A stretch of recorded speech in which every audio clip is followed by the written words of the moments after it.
পৃথিবীতে কবিতা পড়ে কেউ সৎ হয় না, উপন্যাস পড়ে কেউ সৎ হয় না। তুমি একটা মানুষ দেখাইতে পারবে না যে কোনো সাহিত্য পড়ে সে তার নিজের জীবন দর্শন পরিবর্তন করেছে। কিন্তু আমি 1000 পিপল দেখাতে পারবো in the history of the world যারা ধর্মগ্রন্থের কারণে, ধর্মীয় বিশ্বাসের কারণে তার নিজের জীবনের সততা প্রমাণ করেছে।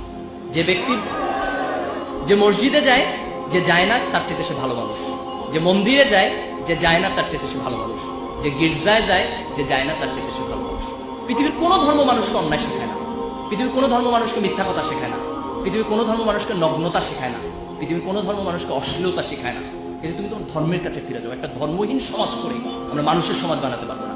আজকে পাশ্চাত্যের সমাজ তো মানুষের সমাজ নাই, এটা অমানুষের সমাজ হয়ে গেছে, ভয়ঙ্কর অমানুষের সমাজ হয়ে গেছে। এই ধর্মহীন পাশ্চাত্যের সমাজ যেন আমাদের টার্গেট না।